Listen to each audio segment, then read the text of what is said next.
Now today, friends, we come to the 7th chapter of the book of Ecclesiastes, and this is the last experiment that Solomon made. As we said at the beginning, he made an experiment in life to try everything under the sun that's possible for a man to try to see if it would bring satisfaction and enjoyment to him. And he tried it all, and it didn't. He tried science, or the study of the natural laws of the universe. You'd think that that would make some contribution. It did, but did not satisfy. And then he went into the study of philosophy and psychology. It did not satisfy. Pleasure, he went the limit there, and materialism. And he tried fatalism, which is a popular philosophy today of living, and egoism or egotism, living for self.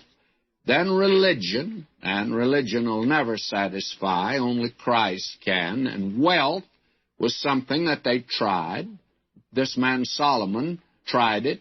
He was the wealthiest man in the world, but he found out he couldn't eat gold. He found out that gold did not bring satisfaction in and of itself. Now the last test is what we've labeled is morality. Actually, what we have here is the do-gooder before us. The man who becomes a do-gooder down here. And I would say that this is the place today where the majority of people in this country, and I think still a majority, are moving. They are moving as a do-gooder, and they're going down the middle road of life, on the freeway of life. And you find in this group the Babbitts on Main Street in the big city. They're doing business under a neon sign.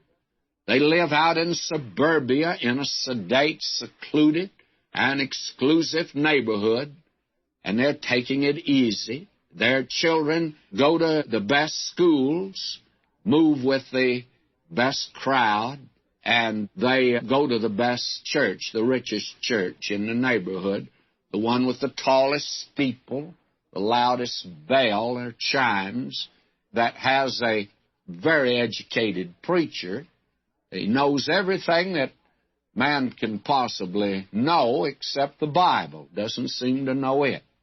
But that would, of course, cause him to lose his job if he found out what the Bible was all about. And that's the man we're talking about now. And you'll notice how he begins this. A good name is better than precious ointment, and the day of death than the day of one's birth. That's interesting. And it's true, by the way. There's nothing wrong with the statement. A good name is better than precious ointment. Nice to hear people say nice things about you. Oh, that Mr. Jones, or that Mr. Smith, or that Mr. Brown, or black, or blue, whoever he is, he's a wonderful neighbor. Never have had an argument with him. He doesn't discuss religion or politics. He doesn't get involved in any bad situation. Really never has taken a stand, I guess, on anything. He just smiles and goes right down the middle of the road, never veers from one side to the other. He doesn't seem to be too happy or too contented, but that's the way that he's living today. He's a very respectable man. We all think a great deal of him in the community. They recognize him in all of the different organizations of the town. And he does business with all kinds of people. Well, isn't that the thing? And he'll have a funeral someday, and the preacher's going to push him right into heaven. There'll be no question about that. And that is what life is all about, according to him. Solomon tried that, said it's not what life's all about at all. Notice now, a good reputation and a long eulogy at a funeral. That's the thing you ought to strive for down here. But that won't satisfy you. Now notice verse 2. It's better to go to the house of mourning than go to the house of feasting, for that's the end of all men, and the living will lay it to his heart. Well, you see, he goes from the knife and fork club to the funeral service, and all of it's done in a very dignified manner. Nothing really happens. The knife and fork club, some man comes in, talks to them on pollution. Not that they're going to do anything about it, but they're going to talk about it. And then next week they have a man that's going to talk to them on some of the civic problems. They're going to listen to it, and again, nothing will be done. And then they will all go to the funeral when one of the brothers in the lodge dies, and they hear some nice things said about him. Nobody's particularly moved. Nobody's going to miss him too much. It's life. That's the way we live it in our hometown.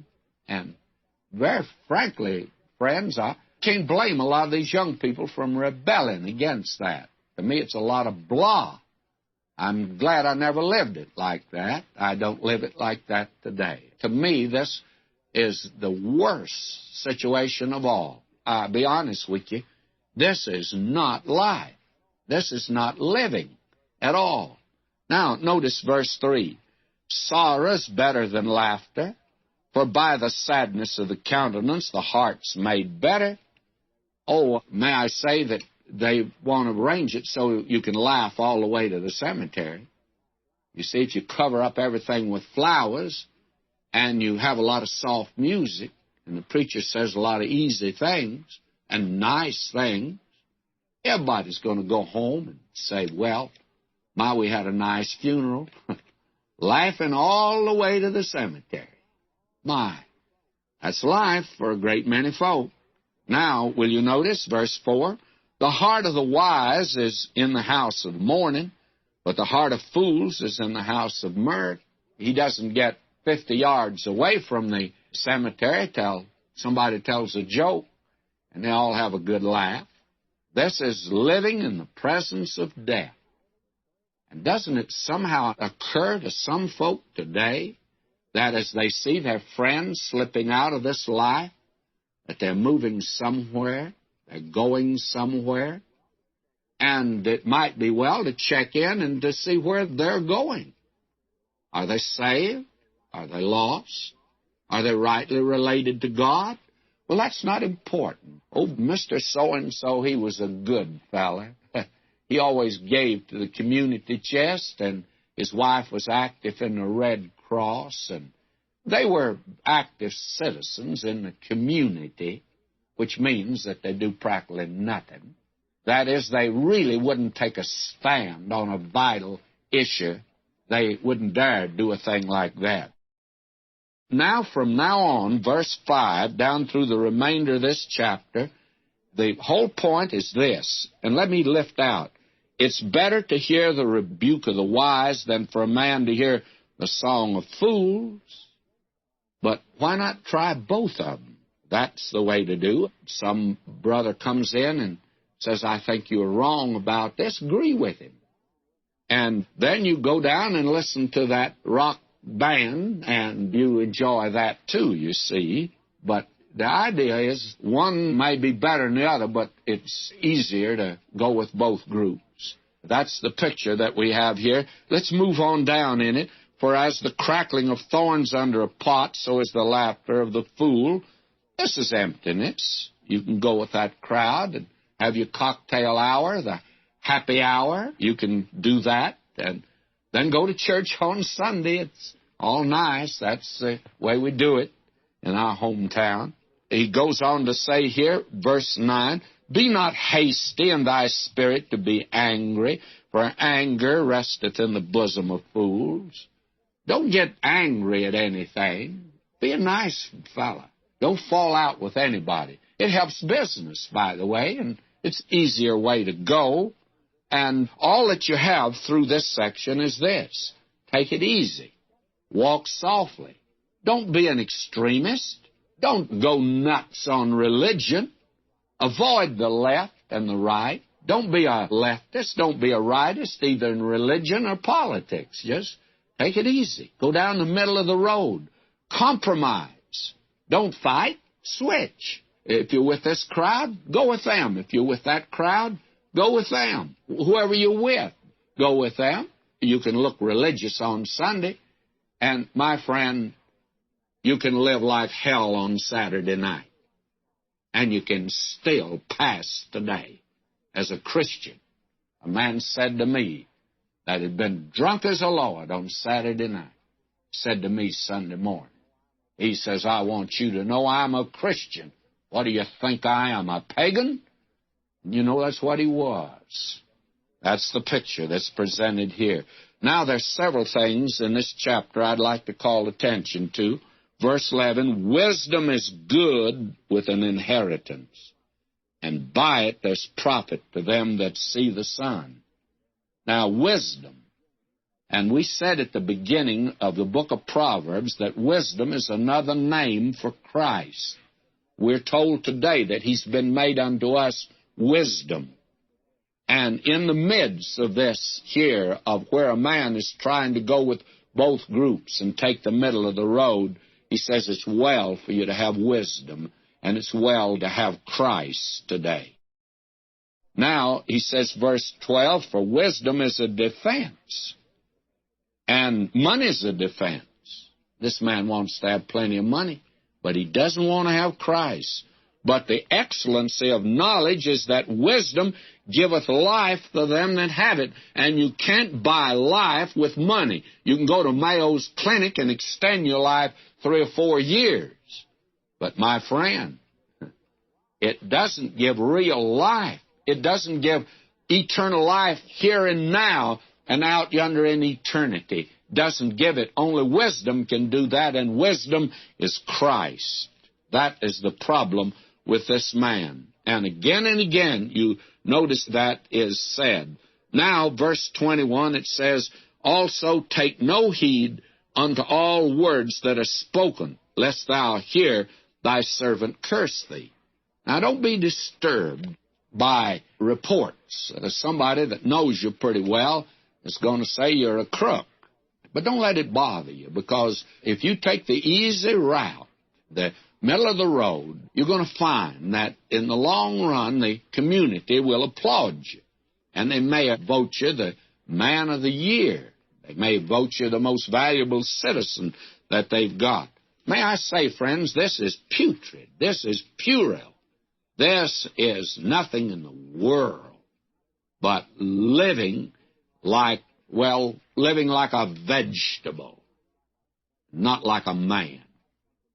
Oh, today to have something vital and something that's real, and not be, as a few years ago, even the atheistic novelists could write a book about Babbitt living on Main Street. What a picture. And that's a picture of a great many people today. Of course, he's a member of the church, and he'll argue religion with you any day you want to, and he'll drink with you any time you want to. And he'll go with this crowd to the burlesque show on Saturday night. He'll be at church Sunday morning, I assure you. But, my friend, that is the thing that there's been rebellion against in this country, the hypocrisy of that kind of living.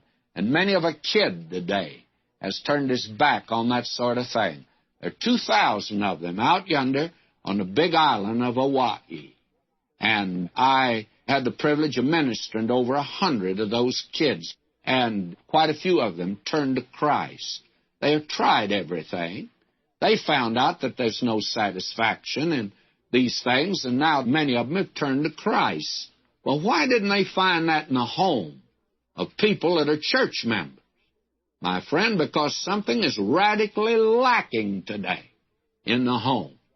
And a great many of these young people see the hypocrisy of it all, that church-going is just about as hypocritical as anything they could do. It'd be better if they were godless atheists than to be that kind of a person, because they might be reached with the gospel if they'd never heard it before. But when they've heard it again and again, well, it's just like they become hardened to that sort of thing as men become hardened to things in life. Now, I come to chapter 8, and again, we find that he's neither cold nor hot here. He's lukewarm. He's living today by what he calls the golden rule, although he hasn't any real idea of what it means and what it requires. He observes that there does not seem to be too much difference between the wicked and the righteous. They're all pretty much alike. Now look at this chapter, and I'll hit again high points here. Who is as the wise man? Who knoweth the interpretation of a thing? A man's wisdom maketh his face to shine, and the boldness of his face shall be changed. Only Christ, who is real wisdom, can change a man's life. He can come into a life and bring excitement, bring joy, bring peace, bring the things that are needed today, and deliver us from living a mediocre existence. Now he says here, verse 2, I counsel thee to keep the king's commandment, and that in regard of the oath of God. Be not hasty to go out of his sight. Stand not in an evil thing, for he doeth whatsoever pleaseth him. Be careful what you do, you see. Don't get in trouble. Now, verse 4, where the word of a king is, there is power. And who may say unto him, what doest thou? Here's a king. He can take a stand. Why not live like a king and take a stand? There's one thing you can do today. I said to one of these hippies up in the Bay Area, I asked him, I said, why in the world do you take up this lifestyle? Why in the world are you dressing like you are? He says, well, I want liberty. I want freedom. I want to live as I please. I'd like to ask you a question. I said, if you changed your garb and went with your crowd, would they accept you? He thought a minute. He said, I guess they wouldn't. I said, then you don't have much liberty, do you? You got to follow the crowd, and you must have, as today apparently is basic to these young people is, they must have the approval of the crowd, of the pack. They must have their approval. And so they really don't know what liberty really is. Great many of them take drugs for no other reason. A young fellow said to me, I started smoking pot just because the gang he was with did it.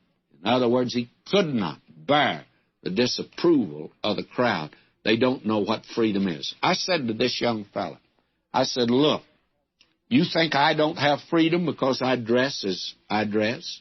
Well, he said, I would say that. I said, well, look, you know I have a freedom today that you don't have. I don't have to dress like this all the time. I said, I can dress any way I please, too. And I'd be very frank with you. Those of you that have seen me in conferences know I don't conform to the pattern. I dress as I please. And I think we have liberty. And I said to this young fella, I said, listen, I have a freedom today that you don't have. You and I are living in a world where there's rebellion against God, and that's where everything's going. I said, you know, I can bow to Jesus Christ. I can call him my Lord and my Savior. I said, that's real freedom. The crowd's going one direction. I'm not going that direction. I've made my choice. I said, young man, if you want real freedom, come to Christ. He said, if the Son make you free, you'll be free indeed.